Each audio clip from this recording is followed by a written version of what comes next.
Capítulo 11. A terceira princesa. A brisa do mar tornou-se tão fria. Enquanto olhava para a superfície do oceano, Garcia Wimbledon disse enquanto acariciava seu cabelo enrolado pelo vento com um sentimento de arrependimento em sua voz. Porque o inverno está chegando. Ela disse, olhando para o belo homem que estava atrás de si e dando-lhe uma resposta, embora esse lugar onde estamos seja o sul, não é o sul extremo. Lá, as pessoas não entendem o que significa o inverno. Durante o inverno nossa frota não pode estar no porto, a corrente do oceano os prenderá para baixo, não seremos capazes de mover um único passo. Então, essa deve ser a sua última viagem. A mulher virou-se. Rian, quanto tempo passou desde que a frota das velas negras partiu? Há 2 meses e 4 dias, o homem respondeu sem hesitação, se nada mais acontecer, dentro de 3 dias eles vão chegar ao porto de Água Clara. Ela riu. Espero que eles possam me dar uma grata surpresa. Rian olhou para a mulher na frente dele, seu coração estava cheio de emoção. Quando retida pelo sol do outono, o cabelo cinzento de Garcia parecia conter traços de prata, seus longos e estreitos olhos eram um verde esmeralda. Enquanto olhava para ela, sentia uma indescritível sensação de opressão. Devido ao fato de ter cado na costa por um longo tempo, sua pele tinha ficado ligeiramente áspera, não era mais branca como todas as outras mulheres da família real, mas Rian não reclamava disso. Em seus olhos, Garcia tinha o temperamento que lançava qualquer outra beleza nas sombras. Comparada ao bando de parentes que tinha em Castelo Cinza, ela parecia ser diferente, pois a do rei Wimbledon III era um verdadeiro gênio. Ela possuía a sabedoria e o orgulho de uma nobre, embora diferente da nobreza que seguiria à risca a mais idiota das regras do senso comum. Nesse ponto, ela era até um pouco como os civis, rompendo com o comum, cheia de expectativas, com um espírito aventureiro riquíssimo.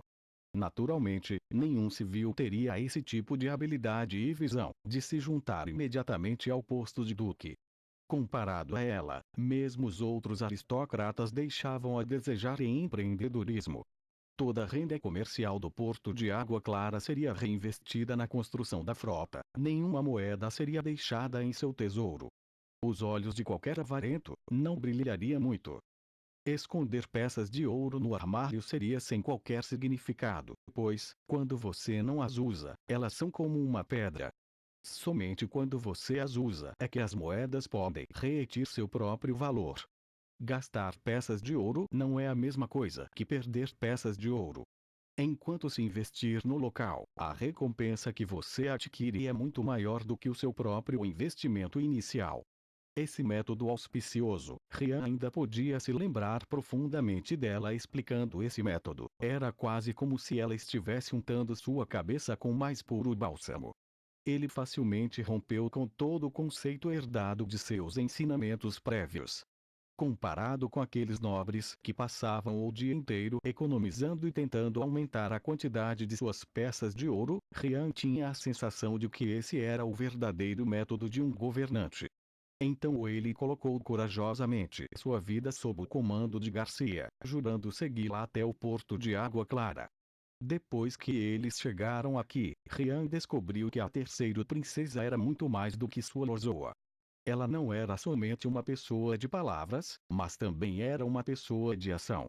No centro de seu plano estava sua frota das velas negras, e no caminho para suas ambições não existia obstáculo que a impedisse. Já passaram 5 anos, as forças de Garcia se encontraram no porto de Água Clara, organizaram e prepararam sua frota das velas negras e, em seguida, seu pai, Wimbledon III, iniciou a batalha pela posição do rei. Em outras palavras, mesmo desde o início, ela já tinha andado à frente de todos os outros herdeiros. Vamos voltar para dentro, o vento está cada vez mais forte. Garcia disse. Seu palácio estava localizado no porto de Água Clara, acima do ancoradouro natural. O edifício semelhante a uma torre parecia ser um protetor estacionado acima da costa. No topo da torre havia um terraço circular, com um campo de visão desobstruído. Era possível ter uma vista panorâmica de todo o porto, vendo o ir e vir dos navios mercantes. Hoje, após sua operação de 5 anos, o plano de negócios no Porto de Água Clara já tinha começado a tomar forma. A cada 6 meses um barco novo se juntava à frota. Além disso, ela já havia obtido a confiança do povo. Enquanto a terceira princesa parecia estar de bom humor, Rian hesitantemente levantou sua maior dúvida, que o assombrava há meses. Vossa Alteza, há uma coisa que eu não entendo, Rian disse enquanto fechava a porta, deixando o rugido da brisa do mar lá fora. Pode falar. Ela assentiu enquanto sorria. Como você poderia ter previsto tudo isso, mesmo antes que o rei tenha anunciado a ordem do rei? Rian também tinha pensado que seria impossível que seu pai Wimbledon III lhe mencionasse com antecedência, mas mesmo depois de ter cuidadosamente pensado isso, ainda não tinha chegado a uma conclusão. Todo mundo sabia que o segundo príncipe era o herdeiro que o rei mais valorizava, e que a ordem do rei fora criada para ele. Esse ponto podia ser entendido por todos, desde que o segundo príncipe tinha conseguido Valência como feudo. Poderia ela ter adivinhado tudo isso por conta própria, além disso, já ter começado há 5 anos apresentando seu plano? Deus, ela só tinha 18 anos. Previsto. Garcia expressou um olhar engraçado. Você está dizendo que eu sou bruxa. Eu não tenho esse tipo de habilidade. Erro sim, mas além disso, eu não sabia que meu pai iria declarar essa competição para a ordem do rei, pavimentando o caminho para seu segundo e mais estimado Luo. Na verdade, não existe nenhuma conexão entre a competição para a ordem do rei e meu plano. Não havia relacionamento. Quando Rian percebeu de repente esse aspecto, ele cava cada vez mais boquiaberto. Vendo a expressão de descrença no rosto de Rian, Garcia sorriu. Não me diga que eu deveria ter esperado pelo meu pai primeiro me dizer que eu deveria lutar pelo trono. Se eu tivesse esperado, eu teria a habilidade de lutar. Da mesma forma, não seria natural que, no final das contas, o melhor candidato ao trono de Castelo Cinza seria o que estivesse governando a cidade onde se encontra o castelo. Pensei que você compreendesse meu plano quando visse a frota das velas negras. Então essa é a razão, Rian murmurou. Sua frota não é só para a Batalha do Trono. Essa frota pertencente à terceira princesa e poderia mudar as velas depois de deixar o porto, roubando os navios de outras cidades e países. Da mesma forma, a terceira princesa incentivou as pessoas a sair para o mar, para participar de sua frota das velas negras. Ela prometeu que tudo o que pilhassem se tornaria propriedade do capitão do navio. O Porto de Água Clara nunca cobrava qualquer imposto para esse tipo de saque. Esse movimento traria enorme riqueza. Desta vez ela simplesmente ordenou à frota das velas negras que navegasse direto para o sul, para saquear qualquer navio que passasse pelo Cabo Sem Fim, assim como o povo da Nação da Areia. E essas medidas não eram apenas por peças de ouro. Ela não tomou a riqueza saqueada para construir cidades ou expandir o comércio de terras, ela apenas investiu de volta em seu domínio e continuou a construir mais navios. Nos últimos anos, ela conquistou um grande número de marinheiros experientes e guerreiros ferozes, e também abraçou os corações e mentes do povo. Se ela não pudesse continuar a governar, todos aqueles que tivessem participado do saque dos navios e aldeias, também seriam enviados para a forca. O ápice de seu governo não seria no trono de Castelo Cinza? Não, Rian agora sabia, para poder se sentar no trono, ela precisaria possuir vários navios de guerra e soldados, então ela poderia seguir o rio Três Baías, mesmo chegando a pressionar a cidade da farta colheita. Você sabia que você seria designada para o Porto de Água Clara. Isso, ao contrário do que se poderia pensar como inesperado, foi na verdade um negócio para aumentar o valor comercial deste lugar. Garcia deu de ombros. Originalmente era um pagamento da igreja por tentar me enganar relacionado com a igreja. Vendo a sua contraparte não falar nada mais, Rian também não ousou questionar mais. Mas ele sabia, mesmo que Garcia não tivesse vindo ao porto de Água Clara, este lugar ainda teria seguido sua vontade, e se movido de acordo com sua direção.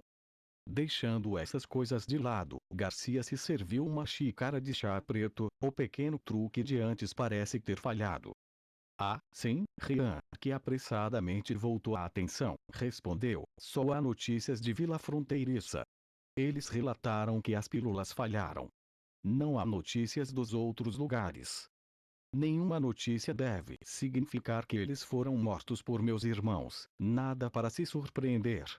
Originalmente eram peças de xadrez que haviam sido arranjadas facilmente, apenas para serem usadas. No entanto, ela mudou de assunto. Outras peças falharem é normal, mas pensar que meu quarto irmão estaria são e salvo, para dizer a verdade, estou um pouco desapontada. Martim Pescador disse na mensagem secreta que o príncipe certamente comeu, mas uma falha ainda é um fracasso e eu não quero ouvir nenhuma desculpa. Garcia interrompeu. Em breve será a época dos meses dos demônios. Nosso adorável irmão terá que procurar refúgio no Forte Cancioneiro, certo? Quando chegar o momento da invasão das bestas demoníacas, tenho receio de que ele precise ficar por um longo tempo dentro do forte. Bem, escreva para ela, diga a ela para aproveitar esta oportunidade. Gostaria de ver se a deusa da fortuna ficará ao lado do quarto irmão mais uma vez. Sim, Vossa Majestade. Pode ir na frente. Garcia acenou com a mão. Quando Rian estava prestes a sair, a princesa chamou-o mais uma vez. Assim. Parece que me lembro que a pílula foi comprada de um mestre alquimista, não foi? Rian assentiu com a cabeça. O que ele disse naquela época? A pílula seria incolor, insípida e vai derreter dentro da água. Uma vez na boca ela se torna incurável, uma morte garantida. Essa foi uma de suas mais recentes realizações alquímicas, certo? Garcia bocejou. Em Forquilhó,